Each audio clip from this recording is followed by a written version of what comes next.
handful of small trees stand at the edge of a clearing. The wind blows gently as the sun starts to rise in the east. You can almost see the trees reaching for the light as they slowly convert the sunshine into sugars, which is used to grow and produce seeds. Each species will have different survival strategies, but all trees have a natural urge to disperse their seeds towards the middle of the clearing, where there is less competition and more fertile ground. However, it won't be long until the many saplings have filled the available space, and the fight for sunshine will become more and more intense. In the meantime, some trees will have grown old and will die, freeing up precious ground for seeds to settle and hopefully germinate. It is for you and up to 3 of your friends to look after your rootstock in Photosynthesis by Blue Orange Games. First off, the game looks absolutely stunning on the table. The cardboard trees of different sizes, colours and shapes are beautifully illustrated. During the game, the trees create the look of a real mini woodland, and they are very tactile. While the game board looks rather bare at the beginning, it soon fills up with trees which grow, spread seeds and die each turn. The scenery is in constant change and everything goes at a lovely slow pace, closely mimicking the time it takes real trees to grow from seed into majestic specimen. It all feels very organic and natural, in particular because everything is made from cardboard, which is very fitting for a game about trees. In fact, everything is beautifully illustrated with lots of detail. Every tree is slightly different, not just from player to player, but within the trees of the same player.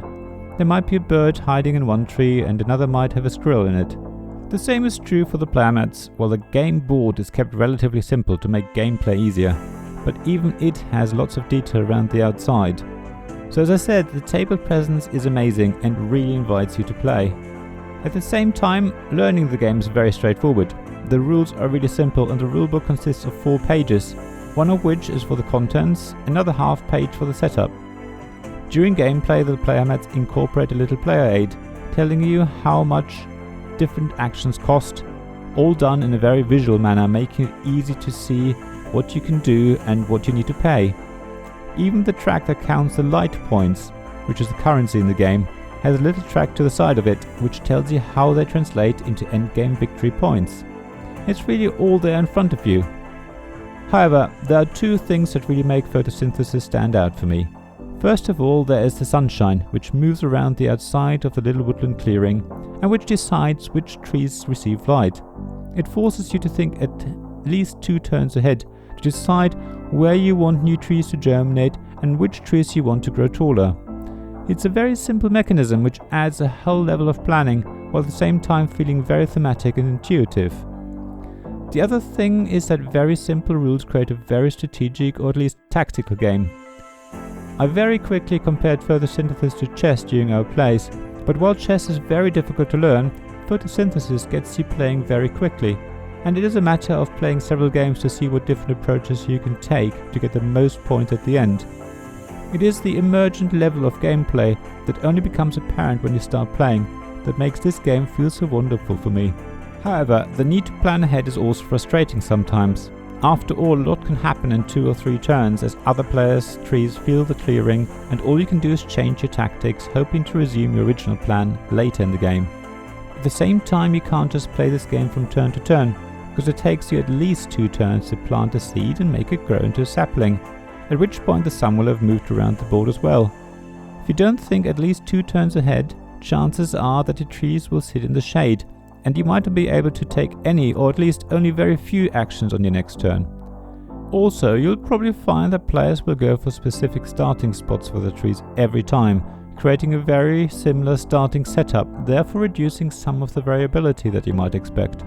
However, just like there's a limited number of well-known openings in chess, each game of chess will be different as it progresses, and the same is true for Photosynthesis. So for me, Photosynthesis is a game that I enjoy playing, especially because it can be played within an hour, but it's not a game that I'm itching to get out again as soon as possible. I do want to try it with 2 and 4 players, as I've only played it with 3 so far, and I expect it will play differently, but even so, it's not enough to make this game a real favourite for me. I will keep it in my collection though, as it's one of those games that is easy to teach and quick to play. Thank you for listening to this Tabletop Games blog review. There's also a written version of it on my blog, links in the description of this podcast, There you'll also find links to my Ko-fi and Patreon pages if you want to support me financially. Other than that, please also like this podcast and subscribe to it. Leave some stars if you're an Apple Podcast. Everything would be really welcome. And review it if you can as well. Other than that, tell your friends about it, and generally I hope you join me again for another episode of Tabletop Games Blog Review. Thanks for listening, and bye!